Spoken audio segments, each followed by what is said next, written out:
international world-famous archaeologist, explorer, and author. He has traveled the world to gather data on ancient mysteries and published more than 30 books and videos, written several hundred papers, hosted newspaper columns, appeared on numerous television and radio shows worldwide, and lectures to audiences on every continent. Over the past 37 years, he has penetrated some largely unexplored areas, including parts of the Amazon headwaters.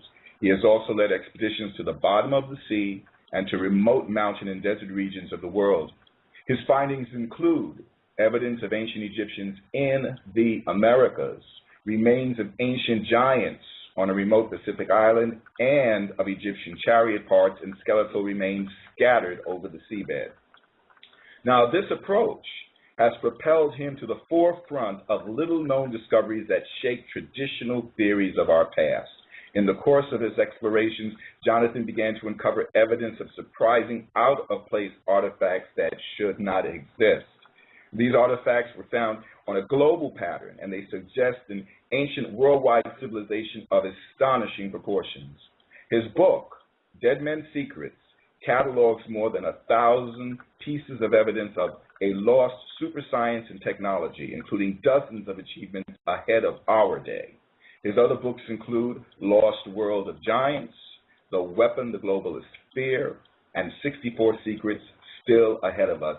And I understand that his new book, The Forbidden Secret, is in the production stages and is actually available in that part of the world, which is, I think, New Zealand and Australia, and will soon be available around the rest of the world as well and available on the internet. Jonathan, thank you very much for agreeing to come on at such short notice and be our guest again on The Bright Side. How are you, sir? Very, very well, thank you, David. It's a pleasure to speak with you. Thank you very much, and it's a pleasure to have you back. I don't know how many of the people listening heard the original interview, so we're just going to start again from scratch. And one of the things I really want to start with is, now, you've been doing this for 37 years, and of course, I suppose, as all the rest of us, you know, you've been given the traditional history of the world and how we started off as cavemen and then how we gradually advanced into modern technologies, the industrial age, et cetera. But something along the lines, when you were studying archaeology, something changed your perception of that and got you started off on your road. Can you take us back to that point? Yes, I'll be happy to. As I researched, it took me to over 30 countries, and I began to see things that I'd never even heard about, which should not even exist. And the first one, I just pushed it aside, thought, well, this is an anomaly. It can't be explained at this moment, but maybe one of these days. But the more I researched, the more of these out-of-place artifacts and out-of-place evidences began to surface, until it became quite an avalanche. It was impossible to keep pushing these aside and still be honest with the evidence I was dealing with. So I stopped what I was doing. That book was cancelled totally, and I had to start from scratch, and I realised now that the world had to hear about this because it would place a completely different slant upon all of the history we'd been taught. Let me ask you a question. That first book that you were starting on that you had to scrap, what was that going to be about? It was going to be a traditional history book, but a history of the civilizations of the world. No kidding. Wow. Okay. And you decided it. Now, when you took that trip into the Amazon, I believe, the first trip that you took, was that during the course of writing the book? Was that afterwards? Or that was before. Mm-hmm. And I didn't place much value upon what I saw in the Amazon at that time in relation to what I'm doing now, because I was not expecting it to have any value. What I did see was Egyptian metal hieroglyphics, metal plates, or a metal plate to start with, more came up later, but a metal plate with Egyptian hieroglyphics on it, which had been traded across the Atlantic Ocean to native tribes that now inhabited the Amazon. And so this was evidence, really, and as I mentioned, I didn't really think about it too much at the time, but later when I began to find these other anomalies cropping up, I realised then the significance of this, that Egyptians had actually visited South America and traded with the South Americans long ago when South Americans had shining cities, and before their ancestors actually had to go bush through earthquakes and so on, and today their descendants still hold these relics. So, okay, so now the Egyptians were actually navigating the oceans of the world. How long ago was this? It would be around about 2000 BC to probably 1500 BC. That's not very long ago. I mean, is there any evidence? Because, I mean, I certainly know from my understanding of ancient history that there's nothing written in the history books that would give us any indication to believe that the Egyptians traveled that far. No, that's very true. Our knowledge of Egyptian history goes back probably to 1000 BC. Our clear knowledge of the Egyptian history is not that clear. But then the history of Egypt is the type of history that we read about after Egypt had lost its highest technology and after many of the secrets of pyramid building and electrical matters and so on were lost. We have evidence that the Egyptians had a very high civilization, much higher than what's taught in the history books. But we're dealing in the history books today with, in the school history books and university books, with the latter history of Egypt, not the earlier history. That was more sophisticated. Okay, so you say the Egyptians traveled, and so then if they came as far as South America, then they must have probably as well landed in North America, you think? Oh, yes, most likely they did. In fact, I believe there's good evidence that has been found in North America of Egyptian presence. And also they went down to the south. There's evidence that one Egyptian explorer came back from the southern hemisphere to Egypt and brought an animal that was able to hop around. It was a kangaroo, and the Egyptians recorded this. Where is this information recorded? It's recorded actually on some of the monuments of the tombs of different pharaohs. Events such as this. This is just one event recorded by the pharaohs of events during their lifetime. Ah, okay. So now, all right. So let's talk a bit about the Egyptians. Then, what else can you tell us about what was going on in terms of the Egyptians technologically? Because I mean, they created, of course, that they built the pyramids. Now, do you believe that they built the pyramids, and do you believe that the pyramids were built with slave labor, people dragging the blocks along up ramps? Well, it's interesting that yes and no. The latter part of Egyptian history, after the technology deteriorated, we have evidence of pyramids being built in a more primitive method. We actually have that on the walls of one of the pharaohs who wrote what was happening in his day, and that was a much smaller pyramid, very, very small. But there's evidence that the Egyptians were aware of sound waves and that they recorded that the huge lifting of mighty blocks was done not with slaves, not with pulleys, not with ramps, but rather by the use of sound waves. And sound wave technology was apparently something that was global in its knowledge in the past. Egypt was just one country that used it. Yes, I've heard about that before, actually. I mean, that I've heard about, and that would certainly account for a lot of the huge monolithic structures, the huge stones like at Baalbek and also down in South America as well, that are tons and tons, weigh tons and tons that we could not even possibly lift today. Now, this is the thing. Because I know that from what I understand, from what I've read, and from maybe part of our conversation before, how did we get so advanced and then end up devolving so? I mean, where did this knowledge come from? Well, it's very interesting. In my research, I was struck by the similarity between Egyptian civilization, the Indus Valley civilization in what is today Pakistan, and in the Sumerian civilization in what is now Iraq. And it's interesting that these three civilizations suddenly appeared out of nowhere. in each case, there's no indication of evolving from a primitive beginning. But in the case of Egypt, in particular, which we're talking about right now, and it's true of the others as well, the highest technology and the highest scientific knowledge was at the beginning, not later. It did not develop from there. Therefore, it does suggest that the fact that these civilizations began round about the same time as each other, they suddenly sprang up, the three of them, suggests they had a common what shall we say, trigger that triggered the rise of these civilizations. Now, when we get to the... What would that trigger be? Would you have any theory or idea within yourself as to what that trigger would have been? Yes, I certainly do now. And I believe it can be substantiated, David, that there was a great disaster, that worldwide civilizations globally had a memory of what they called the Great Flood. In fact, it's the most widespread memory of the human race.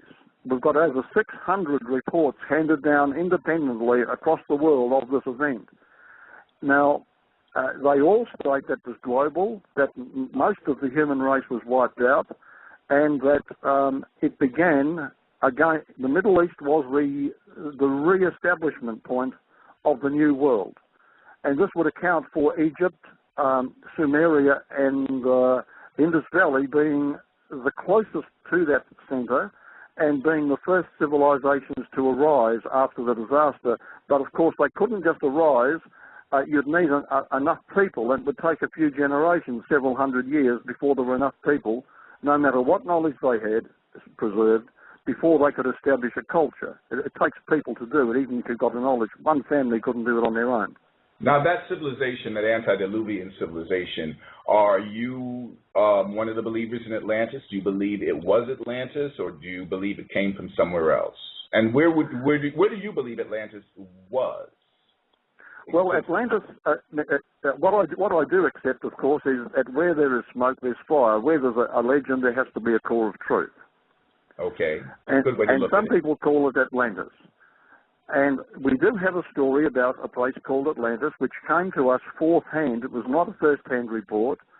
And during that handing down, I do believe that a lot of details became garbled, and there were changes made to the story.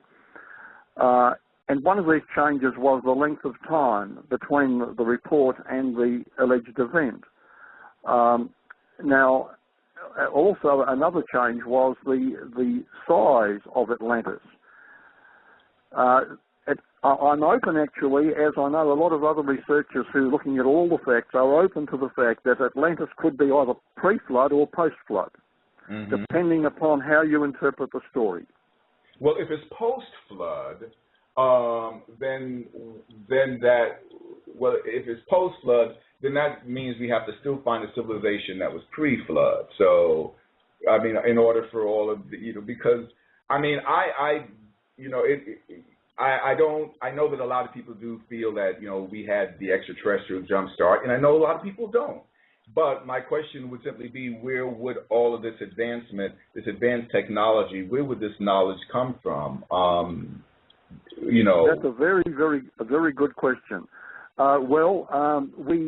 We have the oldest record of the pre-flood world is in the book of Genesis. A lot of people, of course, don't believe the book of Genesis, but archaeological research is confirming it as literally acceptable.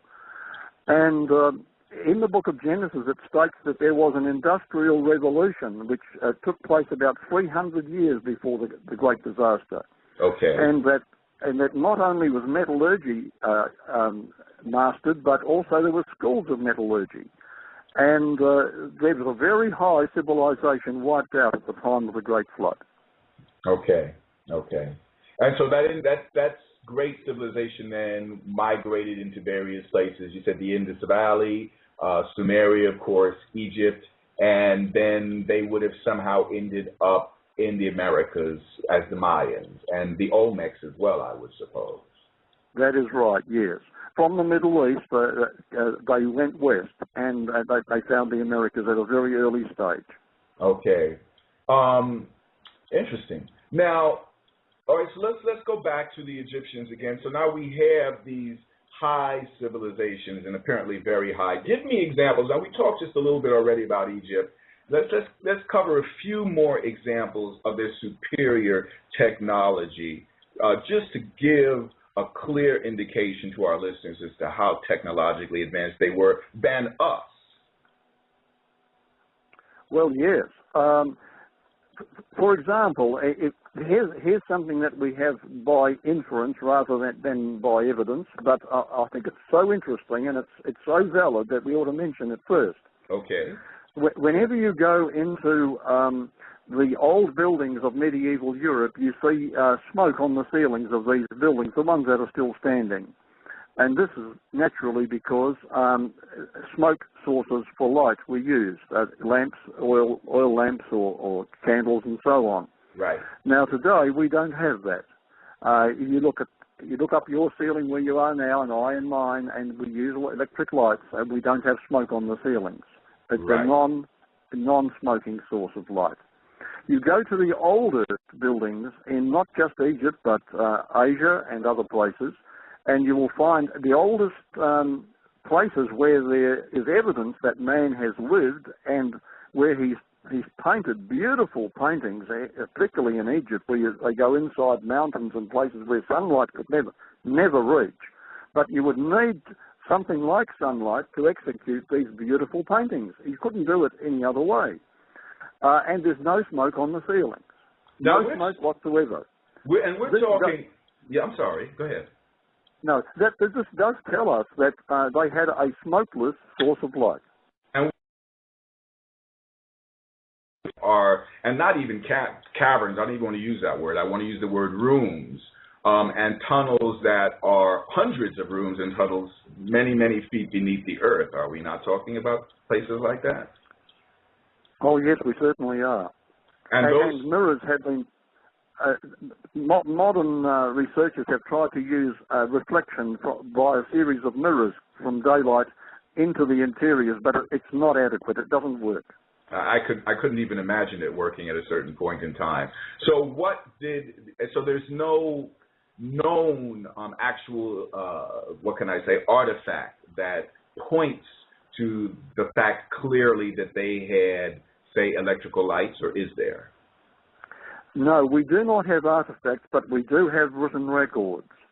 We have many, many written records about lights that would go on and off automatically as people opened and shut doors and as they approached or left a certain area.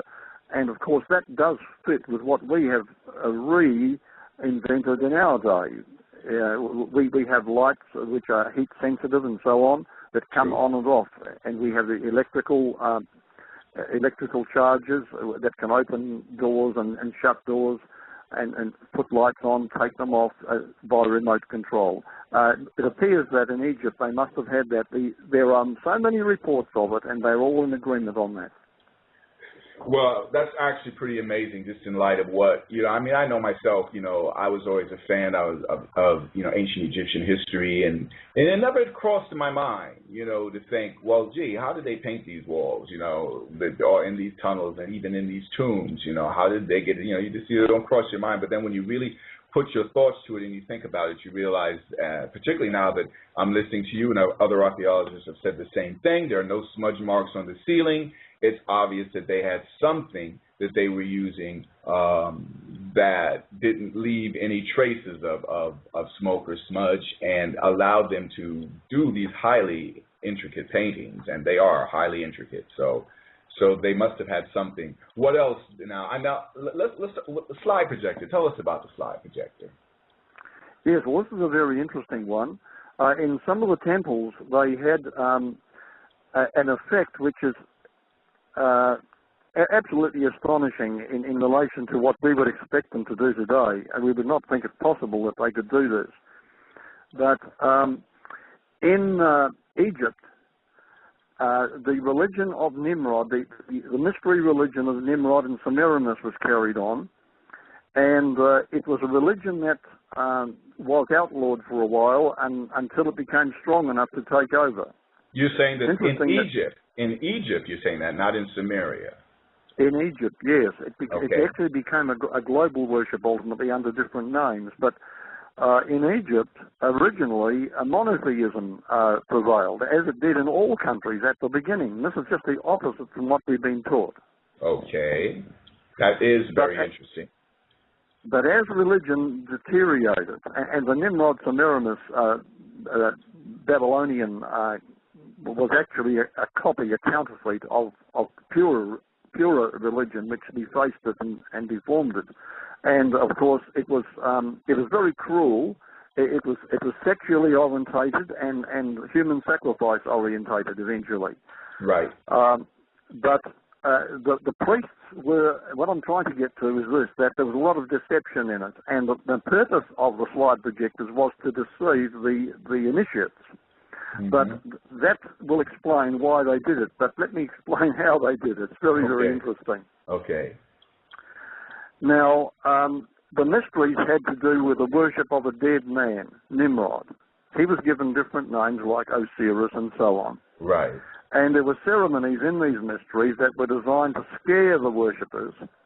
And then Nimrod was introduced to soothe them so they would come to revere or love him. But this was a very clever psychological ploy. And in these mysteries, under the seal of secrecy and under the sanction of an oath, and by means of all the fertile resources of technology, as well as some magic, men were gradually led back to the worship of this man that had been publicly suppressed earlier. And then new features were added that made it very, very, very, very clever. Now, the idea was to wind up in the minds of the novices a high pitch of excitement so that after they'd surrendered themselves implicitly to the priest, they'd be prepared to receive and do anything that they asked. Mm-hmm. Now, after the candidates had passed through their confessional and sworn the required oath, strange and amazing objects presented themselves. Sometimes the place they were in would shake around them, and sometimes it would appear bright and resplendent with light. And then it would again go back into darkness. And sometimes there was thunder and lightning inside the buildings, with great noises and bellowings and apparitions. Mm-hmm. And the spectators were absolutely terrified. Of course. But then the great god, the central object of their worship, Nimrod, was revealed to them in a way that was fitted to soothe their feelings and attract their blind affections. Now I'll explain the technology. Okay. But I think it's interesting to get the background of this and why it was used. Okay. Now, there was seen on the wall of the temple, this was the anticlimax after they'd gone through all those terrifying experiences. On the wall of the temple, a massive light that appeared at first at a very great distance. And we have an actual description recorded in ancient Egyptian history of this event. And in the light is transformed, he says, while unfolding itself. Now, this is translated into English from the actual Egyptian writings. Uh-huh. The light is transformed while unfolding itself into a visage evidently divine, of an aspect severe, but with a touch of sweetness. Mm. Now, the method the priests employed was known as phantasmagoria. Now, that's a big word, I know, but what it means is a slide projection. Right, you create a phantom somehow. So somehow they created a phantom of some sort, which... That is right. Right, okay.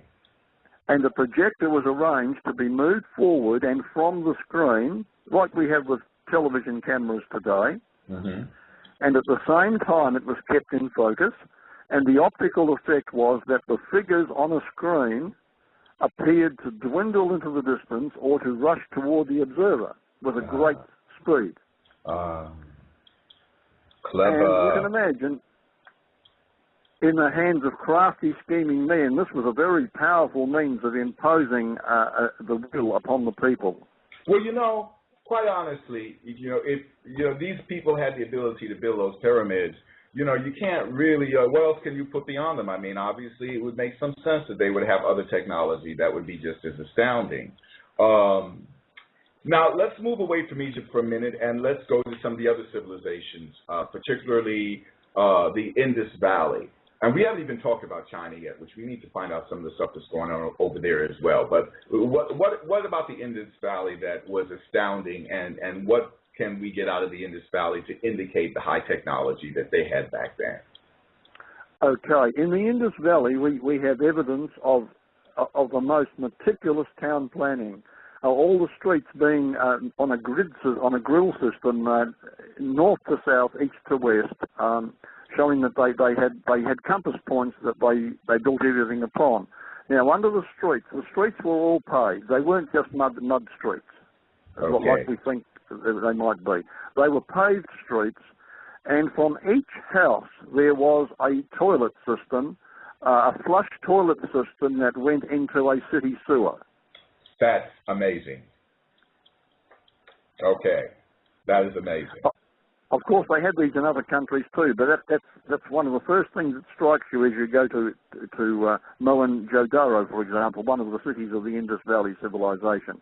And it's believed that this may have been the first post-flood city that excelled 1 million people for population. Now, is this not the city that was destroyed by a radiation blast, or not? The evidence does suggest that the city was destroyed that way, yes.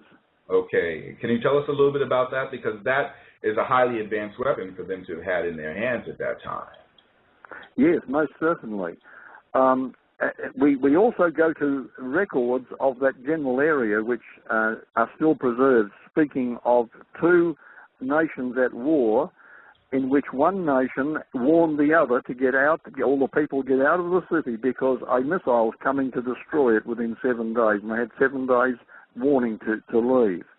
And I'm not sure whether we mentioned this last time we were talking, but there have been found in the city square buildings that have been heated from above, in which the buildings themselves melted with the heat. This is the kind of thing that happens with atomic radiation. Mm-hmm. And people were found which are today still radioactive, tremendously radioactive. In one case that I love to mention because it does provide a human interest factor to something that to many people might be rather boring. That is, among the people found in the city square, flattened to the ground but still radioactive, there's a skeleton of a man and a woman and a child all holding hands. Oh dear. They did not get out in time. Okay, well, that one just made it very, very sort of human, not just a story, but that sort of brought a little emotional touch to it, and made it very current. Well, okay, so the Indus Valley has that, and let's now Samaria, of course. A lot of people feel that Samaria was the first civilization, that the other civilizations came from Samaria. I know you're not a fan of, Sitchin and his interpretations of the cuneiform writings, and of course the Anunnaki and Nibiru. But what can you tell us about Samaria that made it so outstanding at that time? Well, the Sumerian civilization, of course, is right there in Iraq, where Babylon later on grew up. And the evidence is, of course, that Samaria and Egypt and Indus Valley arose about the same time. There's hardly any difference. It would have been the same lifetime, even if not the same years necessarily, but within the same lifetime these three arose. Now, the Sumerian civilization is noted for quite a number of things, not the smallest of which is the huge building operations. And part of the Sumerian civilization extended along the Fertile Crescent, and today we have good evidence of the size of the building blocks they were able to lift. And when we go to places like Baalbek, where we have blocks of stone, for example, which are lifted up to 20 feet above the ground, and the size of these stones is not 2 tons, not 20 tons, not 200 tons, but 2,000 tons in weight, lifted 20 feet above the ground. Today, we do not have any cranes or combination of cranes that could lift it that way. And I believe this can be substantiated by engineers and those who have studied the situation.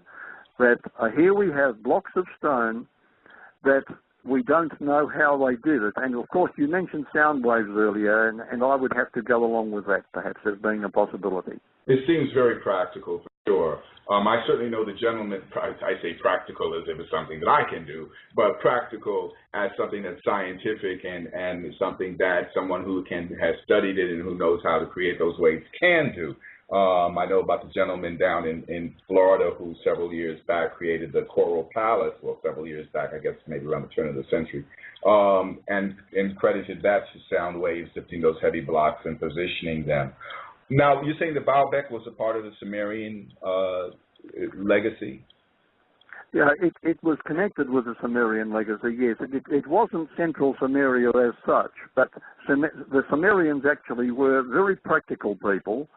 They were a group of people who were not interested in truth for truth's sake, unless it had a practical value. The Egyptians were like that as well.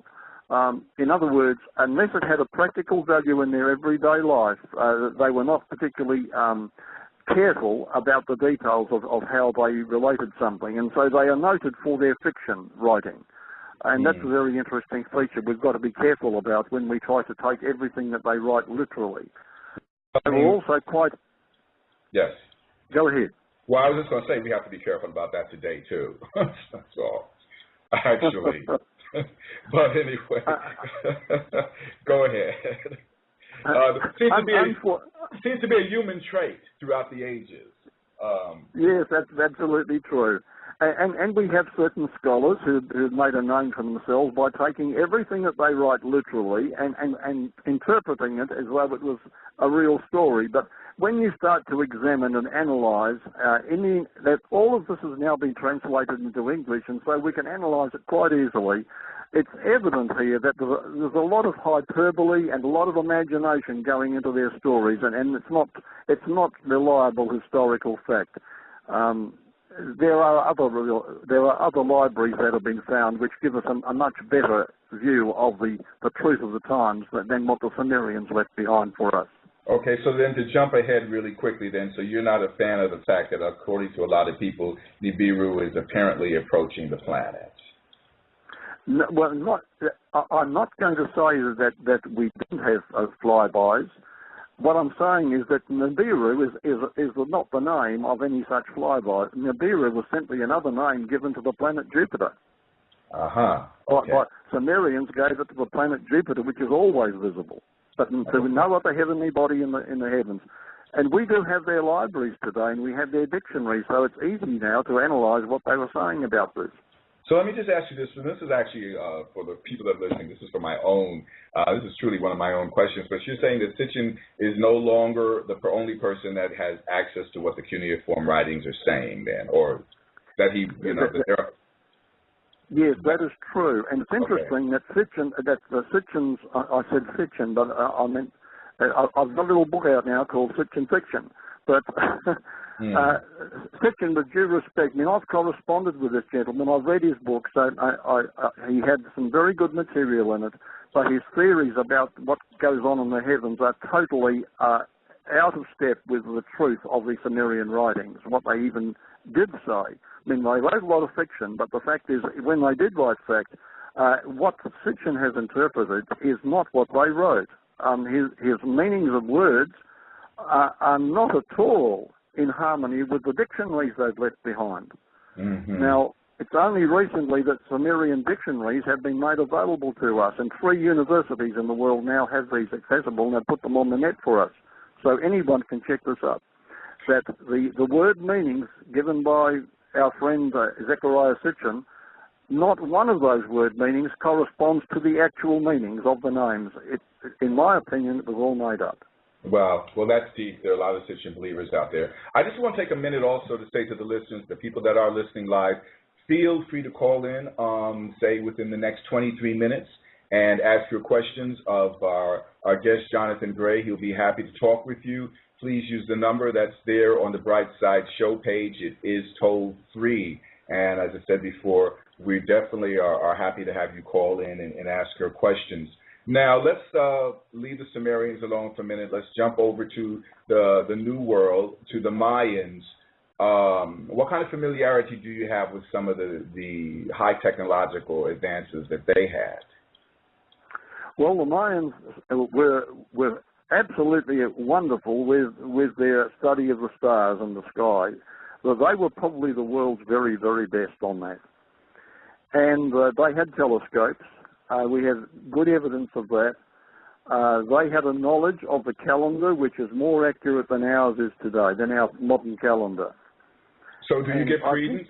Yeah, I'm sorry. I beg your pardon? I was going to say, do you give credence then to their 2012 prediction because of that? Well, the interesting thing is that the New Age movement has seized on the year 2012 as being a big event, but this was not a big event to the Mayan. All it was in the Mayan calendar was, let's put it in a simple way.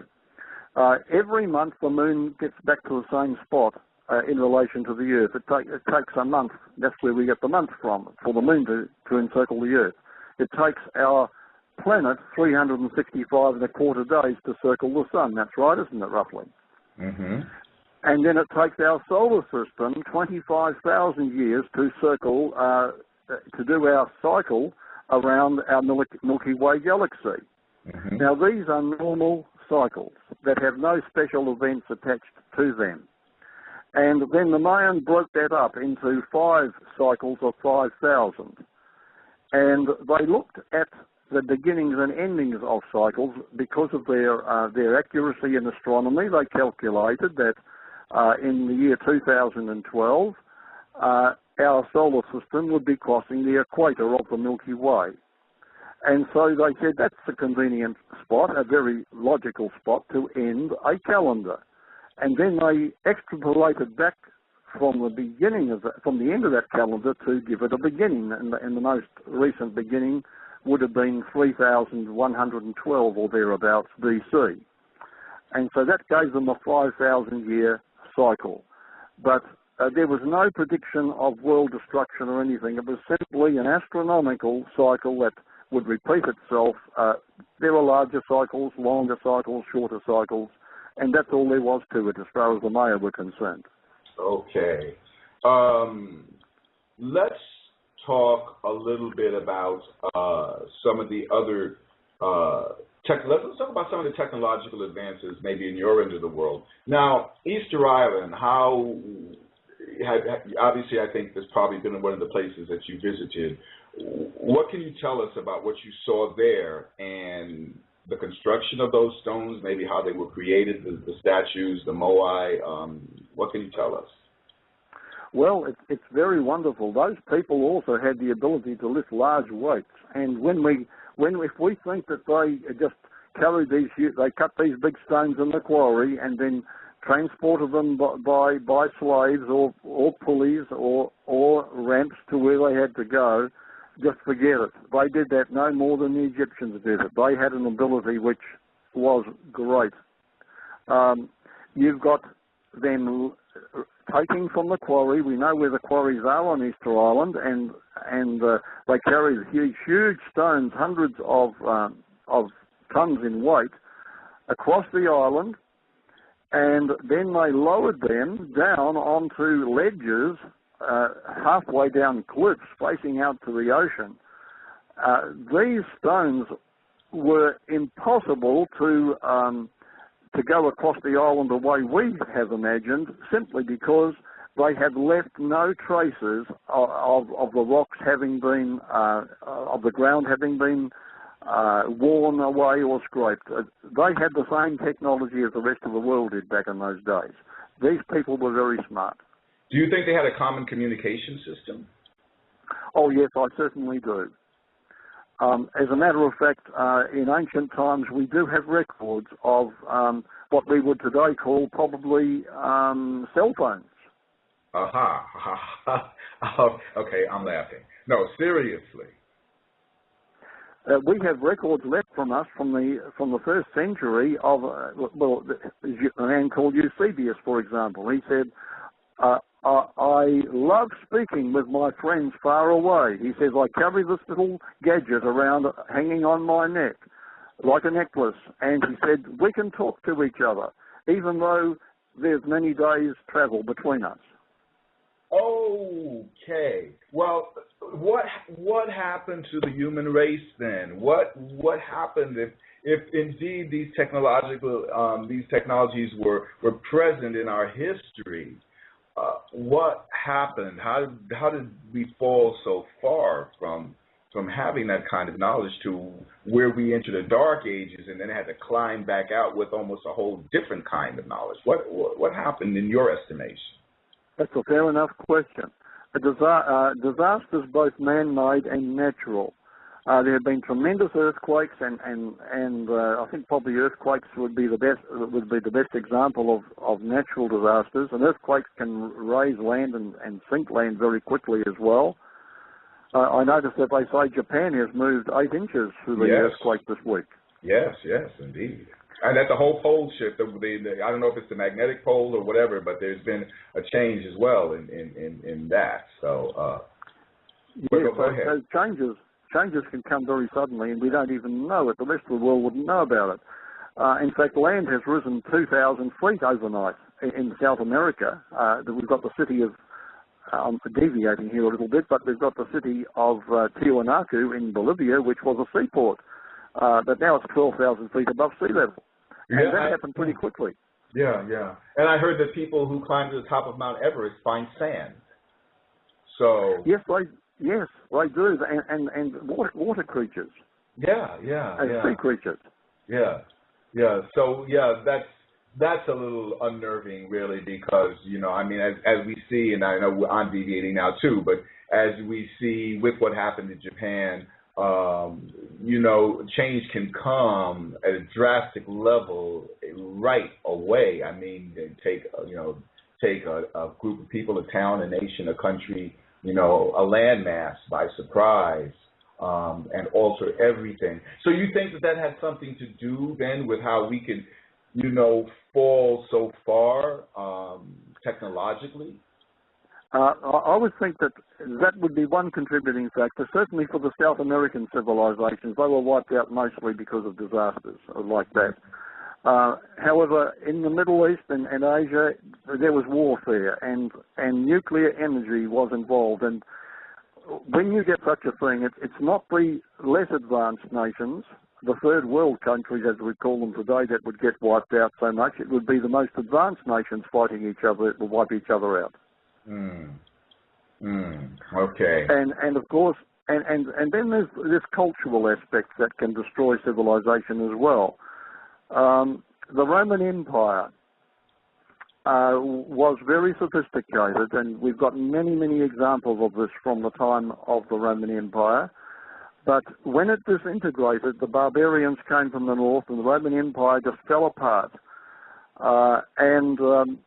Then other people arose up from the ruins of the empire, and in fact there was a religious organisation rose up which didn't want the knowledge that the rest of the world still retained after Rome lost it, and so they cut off connection between the east and the west, so that if you get as far as Istanbul, which was Constantinople then, beyond that, knowledge was kept at bay so that Europe slid into the Dark Ages. And this is the reason for the Dark Ages in Europe, whereas other countries still continued on with much of their knowledge.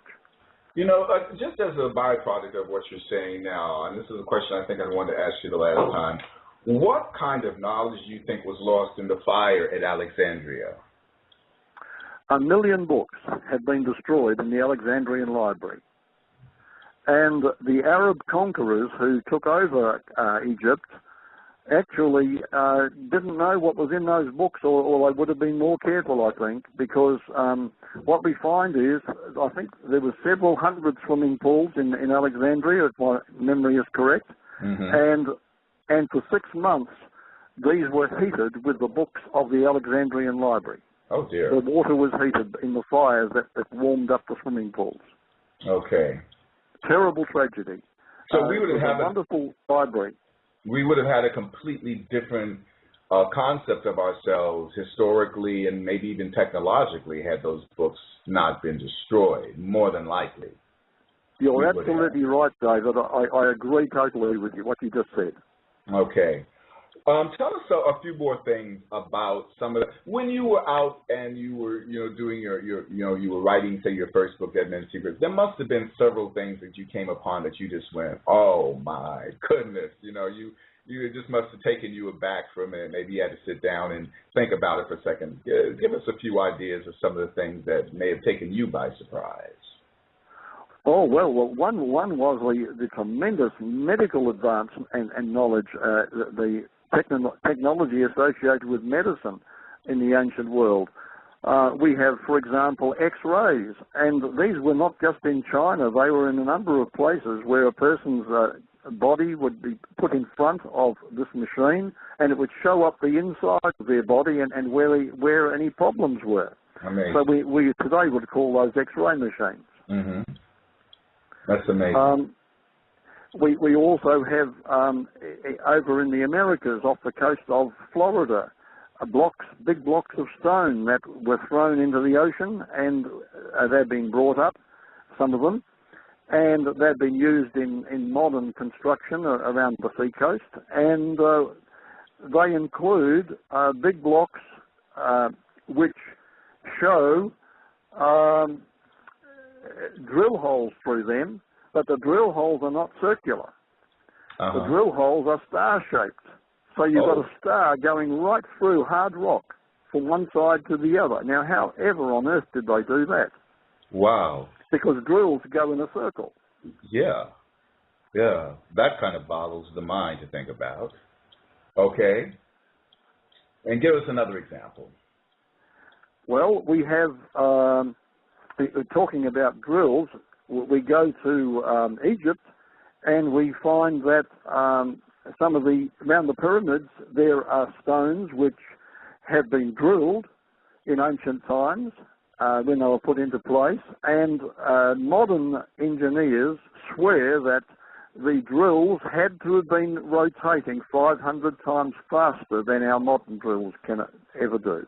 Well, they would certainly need some kind of electrical impulses to make that happen. Without the electricity, I don't think they could have done it. Yeah, I don't know how they could have done that either. Jonathan, let's leave the Earth and go to the skies.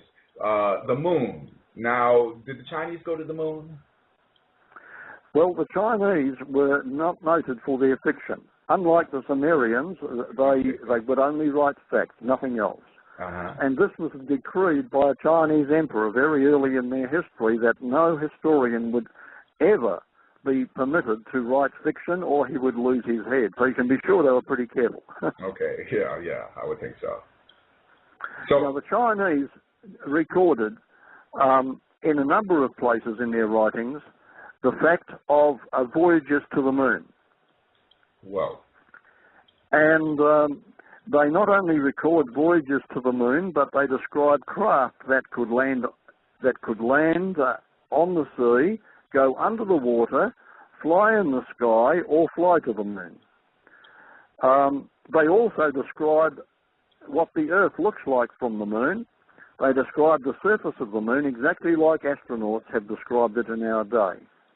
This is in the Chinese writings. How old are these writings? These writings go back to about 300 BC, 2,300 years ago. Okay. Now, it's interesting, talking about the moon, they call it desolate, cold, and glassy. Now, the Emperor Yayo had an engineer who wanted to go to the moon. This was the year 2309. And he said that he travelled in the celestial bird, and this provided him with navigation information on his trip, so he knew exactly where he was going and how to get there. And he mounted first on the current of luminous air. That's the exhaust of a fiery rocket, maybe. Mm-hmm. And he said he flew into space where he did not perceive the rotary movement of the sun. Now that's a very important statement, because it corroborates his story, in the fact that man cannot see the sun rise or set when you leave the earth.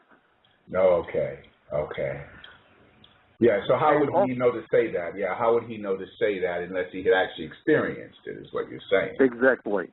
Mm-hmm. And on the moon, he says, he saw the frozen-looking horizon and erected a building which he called the Palace of Cold. He and his team erected a building known as the Palace of Cold. Now, you might say, why would he call it the Palace of Cold? Because he said the temperature was very cold there. Wow. Okay, that's astounding right there. That's really an astounding bit of news. Okay, let's leave that, go to the black satellite. Right. Now, that's something that has perhaps been one of the most fantastic things you can imagine. The black satellite was not found until around about the time when the Russians put up their Sputnik and then the Americans put up their orbiting satellite. October 1957. This is when Sputnik 1 went up. And it went to 584 miles above the Earth. And of course the whole world was excited.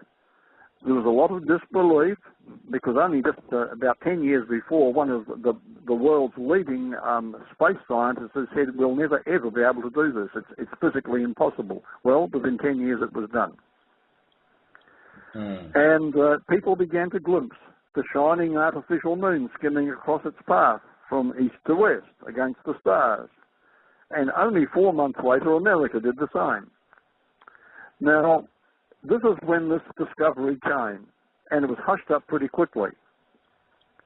As the tracking station swung into action to monitor these 2 new man-made moons encircling the Earth, the night sky tossed up quite a mystery. There was another satellite found already in orbit. It was not American, it was not Russian, and no one else except America or Russia had the technology in our day. Now, a French astronomer, Jacques Vallée of the Paris Observatory, saw it 3 times in 1961. He got 11 data points on it in 45 seconds, and he concluded that it was orbiting in reverse, North Pole to South Pole, at an altitude not of 500 or 600 miles above the Earth, but 22,000 miles above the Earth. Oh. You can imagine how the experts were jolted by that. Yeah. And the interesting fact about this is that it was not until I began researching for the takeover book, which cancelled the other book, Dead Men's Secrets, that I began to discover references to Earth orbiting satellites in the writings of the ancient races. Now, okay, there's a couple of things, and this could take a much longer conversation, even what we have left in terms of time.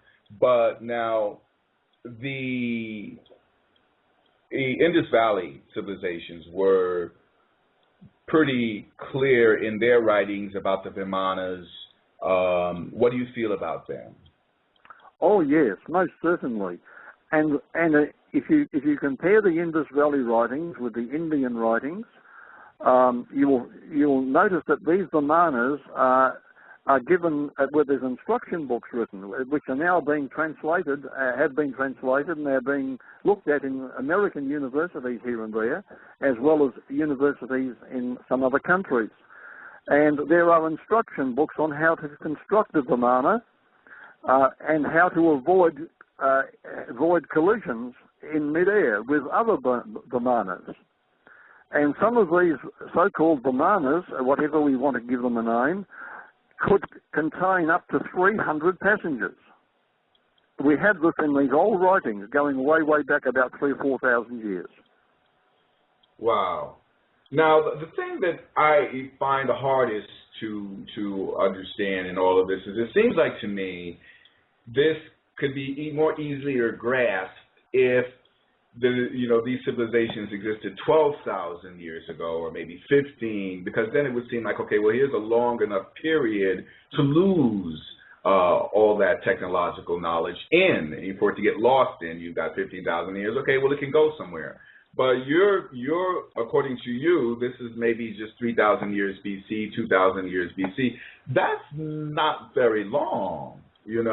That's just, a page flip, in the history of the Earth. So I find that to me, it makes it a little less plausible. But, I mean, we certainly can, no matter how we date these things, they obviously existed for these people.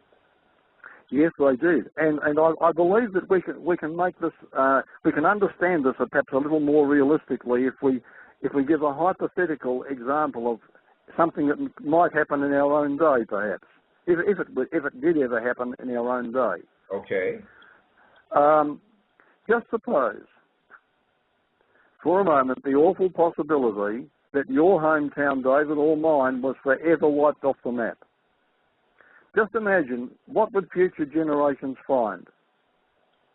Now, let's look at our big skyscrapers. Mm-hmm. What are they today but just facades supported by thin tendons of steel? Mm-hmm. Now, even with no disaster, our main cities would be little more than rubble in 1,000 years from now. Look at our motorways. There'd be crumpled pieces of hardness underneath vegetation, because trees grow quickly again. Yeah. And our once complex railway network would be red dust blowing in the wind. Mm-hmm. What about the suburbs?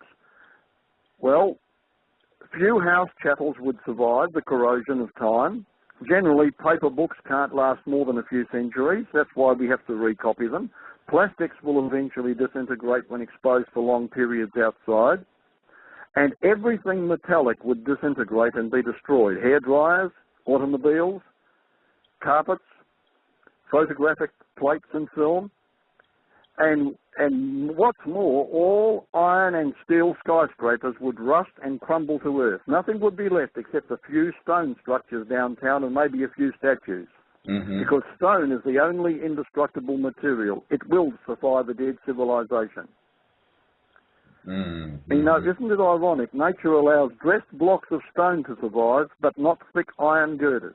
Mm. Right. And so you might go out to where the suburbs used to be, and what you'll find, only what you'll ever find will be an odd stone axe head. You won't find anything else that our civilization had. Toasters, X-ray machines, transistors, television sets, all these would just be legends, nothing more. Okay. And that could happen, you're saying, in the space of 1,000 years or less. Or less, yeah. I'm just saying 1,000 years to give it a lot more time. Right. Let me ask you, let's go back to the black satellite for a minute, because I got away from that without asking you one question. How do you think it got there? What is your theory of that black satellite? And is it still there? Yeah, sure. It's still there. Okay. In fact, it's been cited hundreds of times now. Others have given reports and still continue to do so. And I was speaking to somebody in the United States who's very close into intelligence, and he has spoken to me on the phone and also emailed me about it. He said that he has been told not to try to he's been trying to get this made public. He's been told not to make waves if he values his life. Oh dear. So now that's trying to get details about it, but generally speaking, we can talk about it so long as we don't try to get too deep. But let's put it this way. It's up there still. A lot of people have seen it. A lot of scientists are probably still tracking it. There was a desire of one group to go out there, to get up there somehow and see if they could get inside it. To my knowledge, that has not been done, although I can't be certain. However, there's a huge swath of secrecy over it. Yeah, very huge. Yeah, very huge. Yeah. So the question, a number of things that we try to investigate. Yeah. The question is, how did it get there? The question is, was it put there? I mean, do you believe at all in extraterrestrial races involving themselves in the growth of this or assisting humankind in its growth, or even evolving itself at all in this planet? No, as a general statement, I would say no, I don't. Okay. Everything that we have evidence for shows man-made origins. So then this black satellite then would have been something that would have been put up by the ancient races as opposed to being put up by an extraterrestrial race, is what you're saying. Yes, absolutely. I'm totally convinced of that because of my research into the ancient civilizations and what they wrote about and what they said they were doing. Oh, okay. All right, so that's pretty amazing within itself then that they would have the technology to put something 2,200 miles above the Earth. That's absolutely amazing. All right, so now let's talk a little bit. Let me go back to something that you said earlier, and you said that in the beginning, and I would assume this is because of your research, that the civilizations that were here devolved from a belief in one deity to a belief in many. Can you elaborate on that a little bit? Yes. Perhaps I'll give an example from everyday life. Man starts off with, say, 10 laws, and then he starts every day, every month, every year, man adds to those laws, and he keeps on adding until there are tens of thousands of laws ruling one nation. We know that happens. Man keeps adding all the time. Now, when it came to the original writings of all the civilizations, they all speak of one God. Even the Hindus, they spoke of one God, one single God, a creator God who made the earth. Now, as they began to add heroes to it's an interesting story how this developed. Most of the gods that were added were virtually human beings in real life who were honoured for something they'd done for their community, and after their death they were revered more as honourable people who lived in a better time. But human nature being what it is, they began to add to the attainments of these once human beings, and they elevated them by saying, well, this man's spirit has gone up to the stars. Well, I have to say this. No, I'm sorry to cut you off, but you're making a point that I feel like I have to just throw this in there because the Catholic Church is about ready to, what is the word, beatify another Pope, I think John Paul II. And it seems to be that certainly illustrates what you're saying, that they take, even in terms of how the church itself has taken exemplary citizens or extraordinary people in service to the church and relegated them to the status of saints. And once they are saints for, say, a couple, 50, 60, 70 years, for most people, they may as well be praying to God. So that sort of does illustrate your point. This is the very same thing that happened through history, yes. Until eventually one god worshipped in India is now something like 60,000 gods, all different, all taking care of certain aspects of people's lives, as it were, so that when they deified human beings, first of all, the first step was to honour them. The second step was to say their spirit had gone up to the sky. The third step was to identify them with a star or with a planet so that that person actually became a planet. Now, when we talk about Nibiru was a Sumerian human being hero. He was a well-known hero in Sumeria. And ultimately he was deified and he was identified with the planet Jupiter. So the planet Jupiter was called Nibiru sometimes. Okay. Now, well, that's very interesting and certainly very different from the main line of thinking, but it's always good to have the other alternatives there to keep the mind from getting too trapped in certain things. Go ahead, please. Yes, and then they began to look up those stars and say, well, these stars can influence us and help us. These people were once nobles who helped the human race, so that star, that planet can be of help to us. And this is how astrology developed. And then they thought, well, we need someone to help us when we're travelling. We need someone to help us when we're fishing. We need someone to help us when we're sowing our crops and so on. We need someone to help us in battle. And so various stars and heavenly bodies, which were originally human beings in their thinking, began to be dedicated to that particular job of helping people. And this is how they've been proliferating year after year, even in our day. Okay.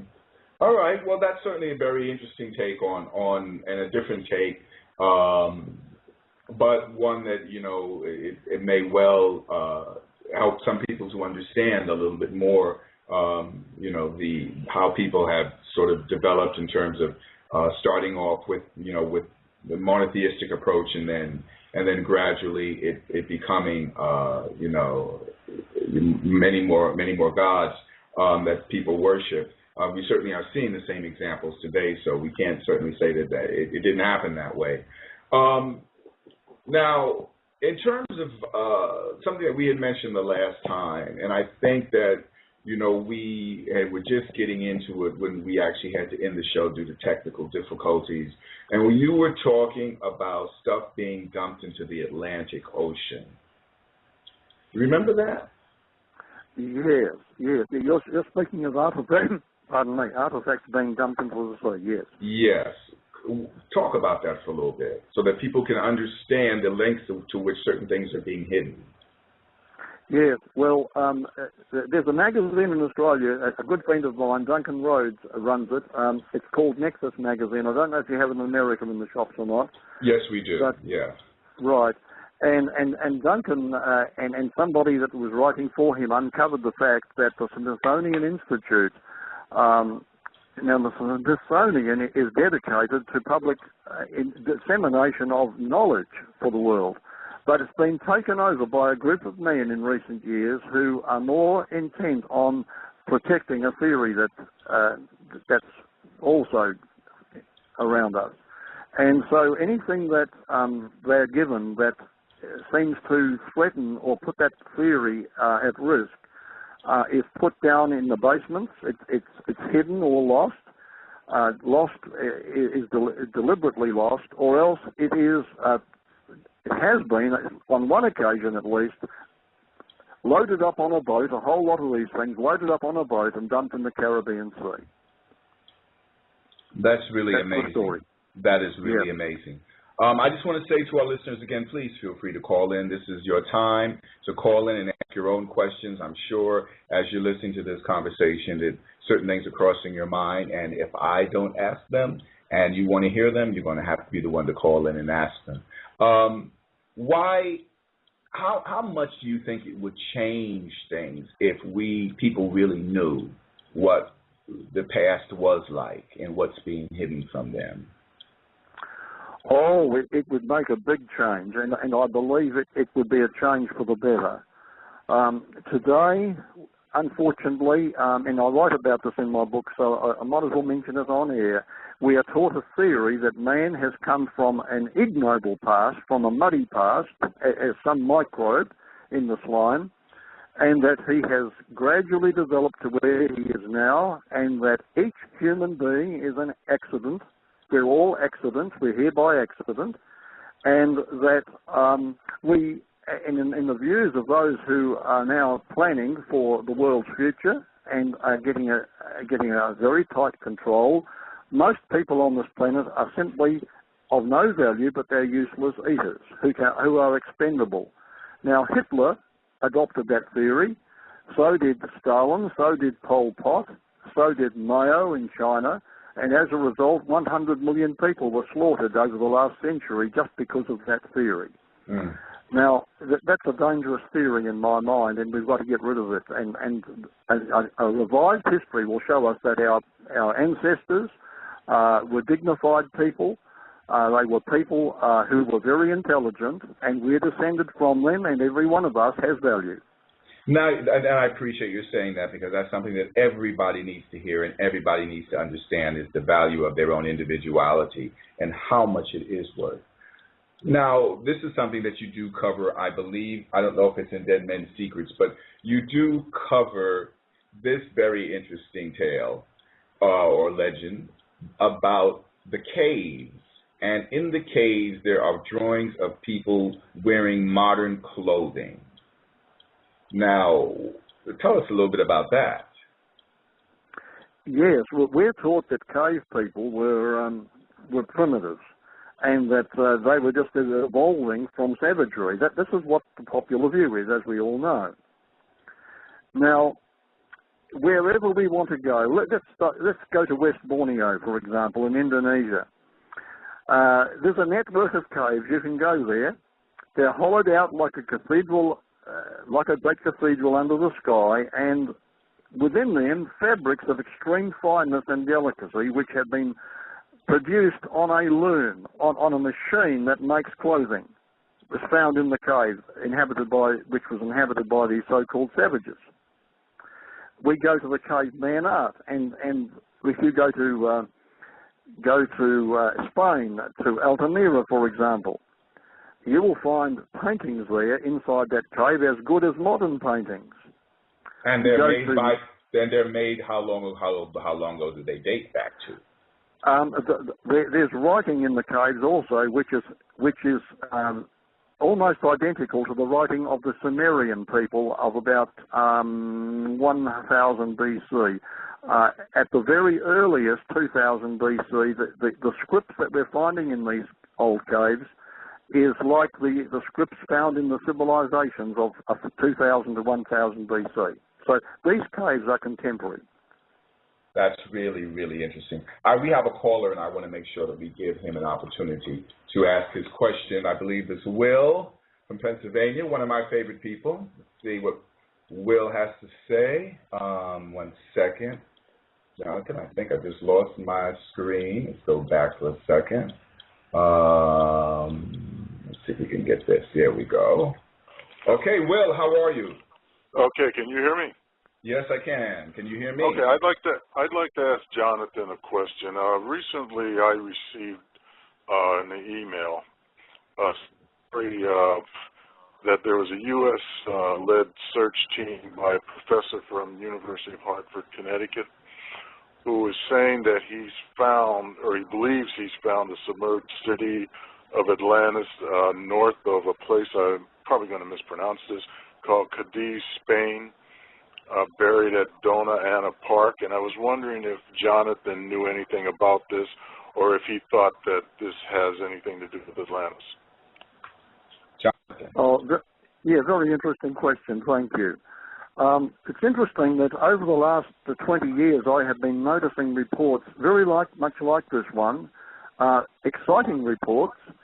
But the Atlantis that's being found there, it might be 1,000 miles from the Atlantis found elsewhere in the Atlantic, or over in the Caribbean Sea, for example, or in the Mediterranean. We're hearing so many wonderful reports of lost cities that are drowned cities, and that they all exist. Every one of them is real. But to identify it with Atlantis, of course, is a different matter. Okay, I see. Can I ask last question before I go? Please. I'd like to ask Jonathan, what do you think of what do they call it, the Bimini Wall? The Bimini Wall, yes, very straight wall, man-made definitely, not natural accident, and it's conformable to other walls found under the ocean as well, which definitely were constructed when the land that's now submerged was above sea level. There's been a lot of rising and falling of land over the centuries, and just like the Bimini Wall, I think it's something like 200 or more cities around the coastlines of the world are submerged that are now known. So I would think earthquakes have done a lot of this. It's not all the rising of the sea level, but earthquakes as well. Okay. Okay, listen, thank you very much. Thank you, Will. Thanks for calling in. Okay, bye. All right. Bye-bye. So, let's just come back over to the Grand Canyon for a minute and G.E. Kincaid and his expedition into the Grand Canyon. And now that area of the Grand Canyon has been closed off to hikers. From what I understand, even the park people themselves really don't frequent it a lot. But that area of the canyon has Egyptian names, Temple of Osiris or Isis, also Hindu names as well. And then G.E. Kincaid claimed to have found this cave in which there were, I think, Egyptian / Far Eastern artifacts. Do you feel that that's a valid legend? Yes, I do. I certainly do.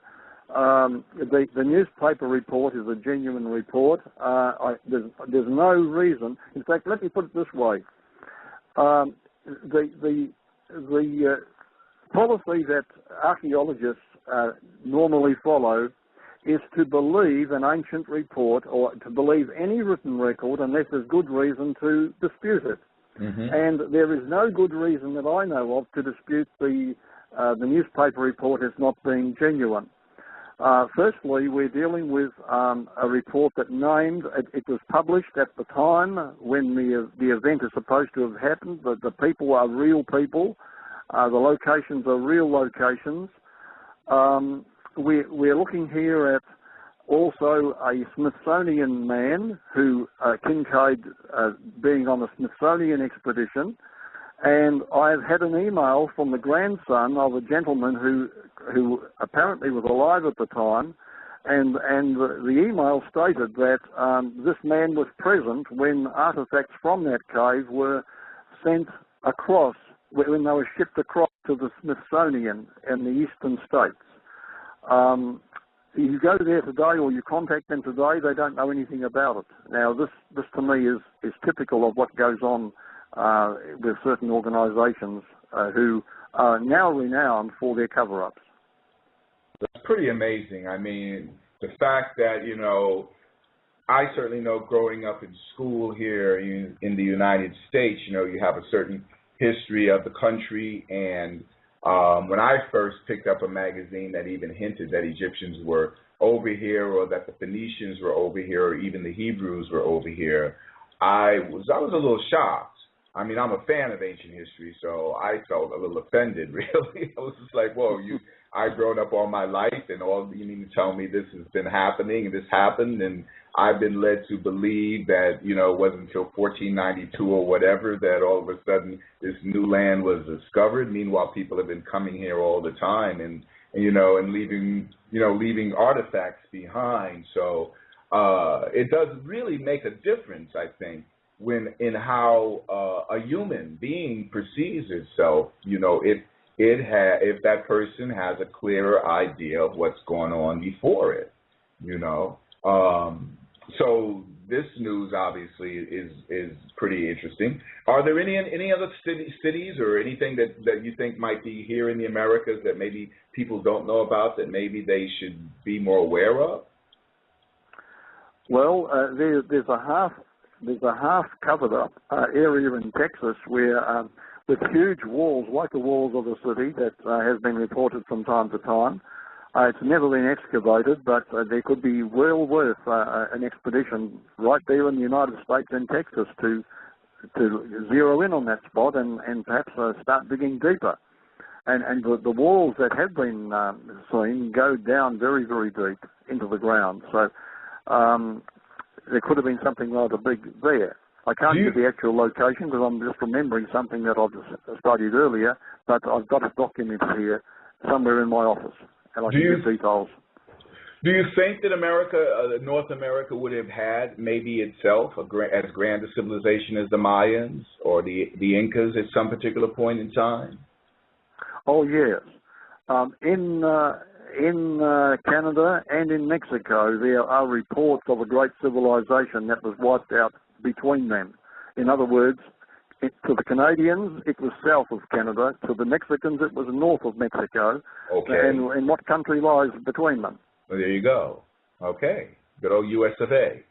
Uh-huh. Well, that's some interesting bit of information. Well, go ahead. You were going to say more. Sorry. Yes, actually, in the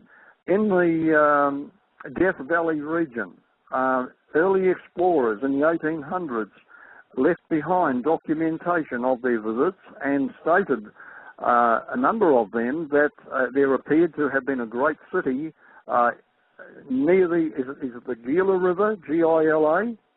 Okay, that works. Between the Gila River and the Death Valley main region, and that this city appeared to have, then the streets were still, the outlines of the streets were still there, and one of them mentioned a particular building that he came across that looked as though it had been melted from above. Oh, so now we have another radiation situation. Wow. And we have a report from Canada that a civilization was destroyed from the air by another civilization. So, I mean, I think yeah. A civilization in America, and the Death Valley area does appear to be a focal point of something in the past. Well, you know, having the name Death Valley itself almost seems symbolic of something coming from out of that, you know, of something having been there that had, you know, died almost. I mean, I'm sure the name comes from maybe just the, you know, the aridness of the land and et cetera, et cetera, et cetera, but maybe there was even more to it than just that.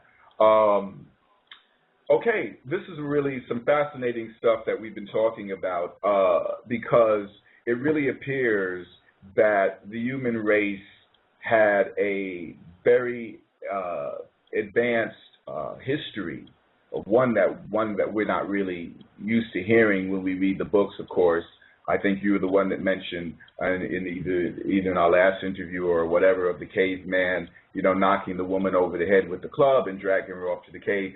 Something that I think we tend to think of. We see the pictures of the evolvement of the human man, of the human being from the ape through the different stages, Cro-Magnon, Neanderthal, blah, blah, blah, et cetera, or vice versa. I'm not exactly sure which one is which. And then bam, here we are, a modern man, when in actuality, somehow in the very beginning of time, and I'm not exactly sure what your theory is on this, though, but we were indeed a very advanced race. I mean, my question would be, if you don't feel that it was the extraterrestrials that came in and gave us the jump start, how did we get there on our own? It would be my question.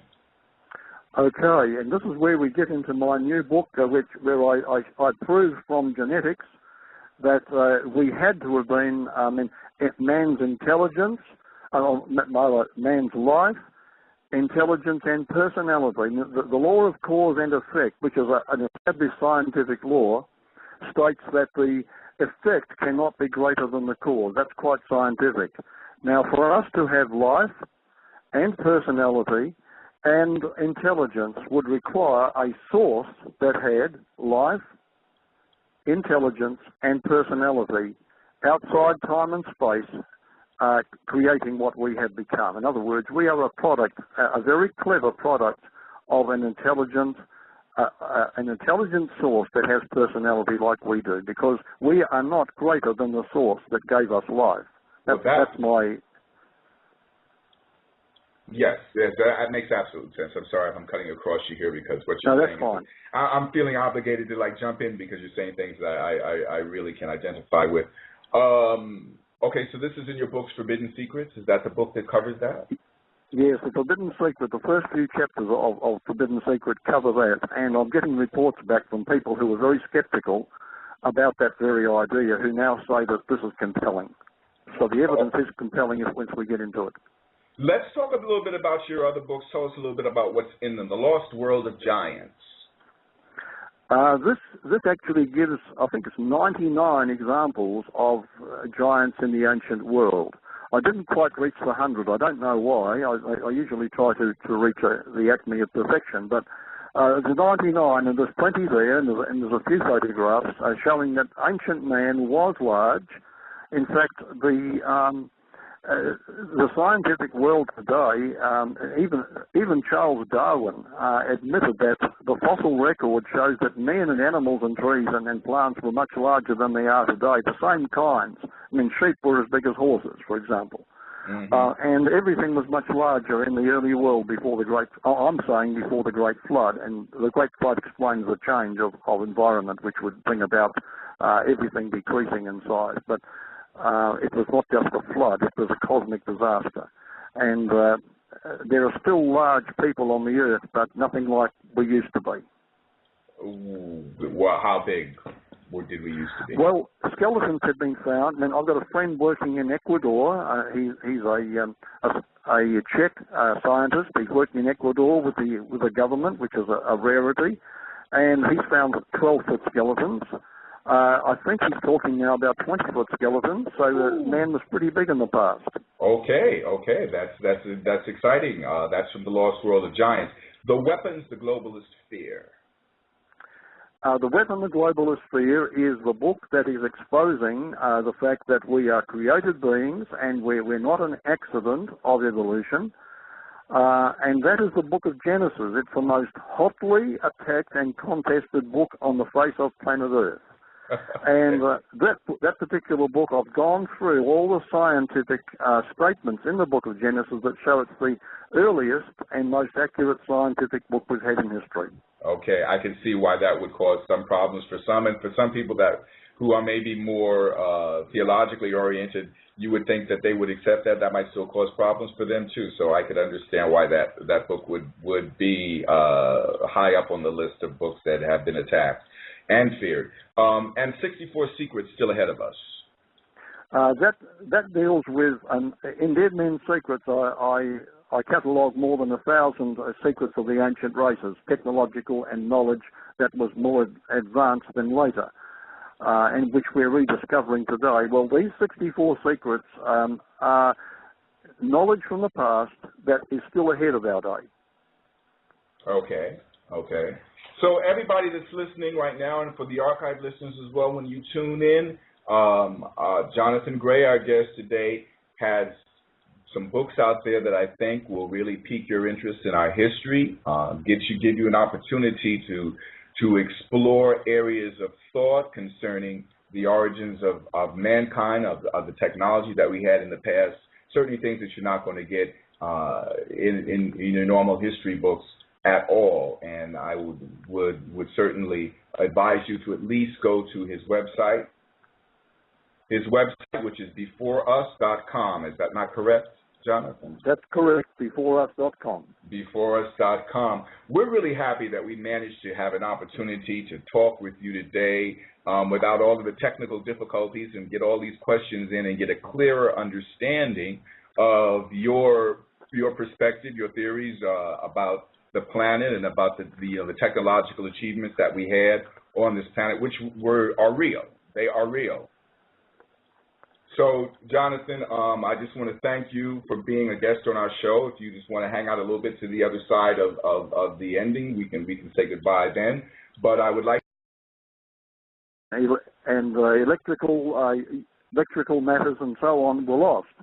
We have evidence that the Egyptians had a very high civilization, much higher than what's taught in the history books. But we're dealing in the history books today with, in the school history books and university books, with the latter history of Egypt, not the earlier history.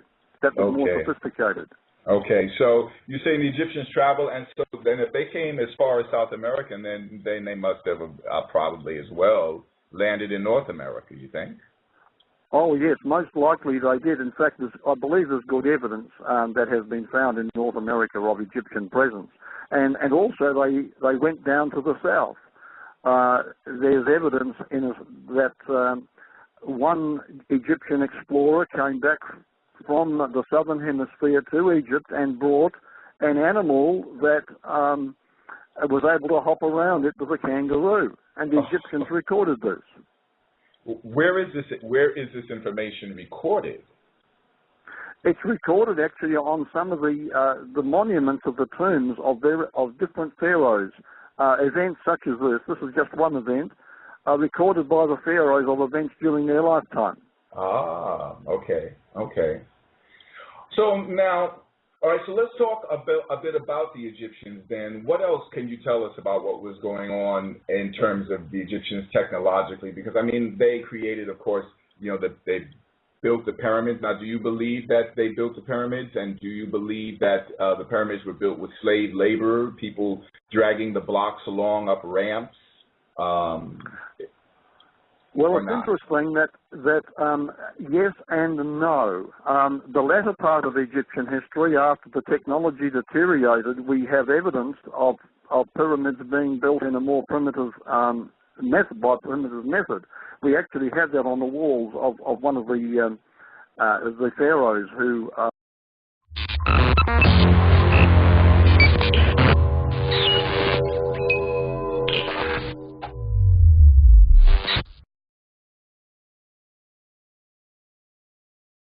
International world-famous archaeologist, explorer, and author. He has traveled the world to gather data on ancient mysteries and published more than 30 books and videos, written several hundred papers, hosted newspaper columns, appeared on numerous television and radio shows worldwide, and lectures to audiences on every continent. Over the past 37 years, he has penetrated some largely unexplored areas, including parts of the Amazon headwaters. He has also led expeditions to the bottom of the sea and to remote mountain and desert regions of the world. His findings include evidence of ancient Egyptians in the Americas, remains of ancient giants on a remote Pacific island, and of Egyptian chariot parts and skeletal remains scattered over the seabed. Now, this approach has propelled him to the forefront of little-known discoveries that shake traditional theories of our past. In the course of his explorations, Jonathan began to uncover evidence of surprising out-of-place artifacts that should not exist. These artifacts were found on a global pattern, and they suggest an ancient worldwide civilization of astonishing proportions. His book, Dead Men's Secrets, catalogs more than 1,000 pieces of evidence of a lost super science and technology, including dozens of achievements ahead of our day. His other books include Lost World of Giants, The Weapon the Globalists Fear, and 64 Secrets Still Ahead of Us.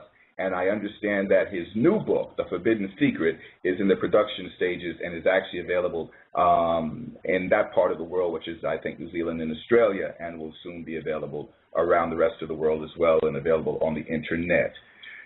Jonathan, thank you very much for agreeing to come on at such short notice and be our guest again on The Bright Side. How are you, sir? Very, very well, thank you, David. It's a pleasure to speak with you. Thank you very much, and it's a pleasure to have you back.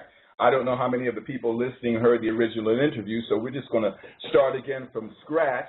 And one of the things I really want to start with is, now, you've been doing this for 37 years, and of course, I suppose, as all the rest of us, you know, you've been given a traditional history of the world and how we started off as cavemen and then how we gradually advanced into modern technologies, the industrial age, etc.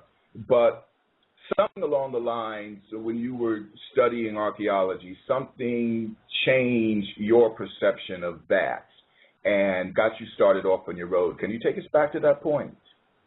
Yes, I'd be happy to. As I researched, it took me to over 30 countries, and I began to see things that I'd never even heard about, which should not even exist. And the first one, I just pushed it aside, thought, well, this is an anomaly. It can't be explained at this moment, but maybe one of these days. But the more I researched, the more of these out-of-place artifacts and out-of-place evidences began to surface, until it became quite an avalanche. It was impossible to keep pushing these aside and still be honest with the evidence I was dealing with. So I stopped what I was doing. That book was cancelled totally, and I had to start from scratch, and I realised now that the world had to hear about this because it would place a completely different slant upon all of the history we'd been taught. Let me ask you a question. That first book that you were starting on that you had to scrap, what was that going to be about?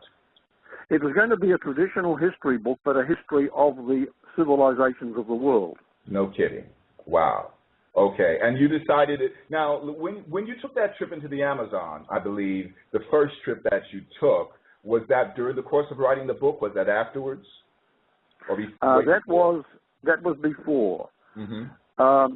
And I didn't place much value upon what I saw in the Amazon at that time in relation to what I'm doing now, because I was not expecting it to have any value. What I did see was Egyptian metal hieroglyphics, metal plates, or a metal plate to start with, more came up later, but a metal plate with Egyptian hieroglyphics on it, which had been traded across the Atlantic Ocean to native tribes that now inhabited the Amazon. And so this was evidence, really, and as I mentioned, I didn't really think about it too much at the time, but later when I began to find these other anomalies cropping up, I realised then the significance of this, that Egyptians had actually visited South America and traded with the South Americans long ago, when South Americans had shining cities, and before their ancestors actually had to go bush through through earthquakes and so on, and today their descendants still hold these relics. So, okay, so now the Egyptians were actually navigating the oceans of the world. How long ago was this?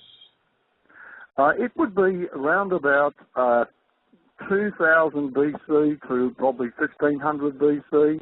That's not very long ago. I mean, is there any evidence? Because, I mean, I certainly know from my understanding of ancient history that there's nothing written in the history books that would give us any indication to believe that the Egyptians traveled that far. No, that's very true.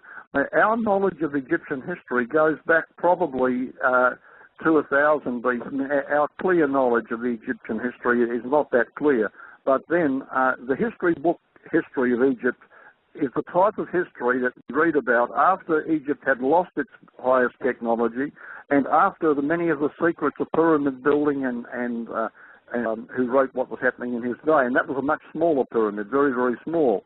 But there's evidence that the Egyptians were aware of sound waves and that they recorded that the huge lifting of mighty blocks was done not with slaves, not with pulleys, not with ramps, but rather by the use of sound waves.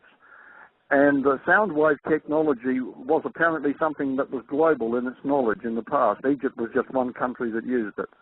Yes, I've heard about that before, actually. I mean, that I've heard about, and that would certainly account for a lot of the huge monolithic structures, the huge stones like at Baalbek and also down in South America as well, that are tons and tons, weigh tons and tons that we could not even possibly lift today.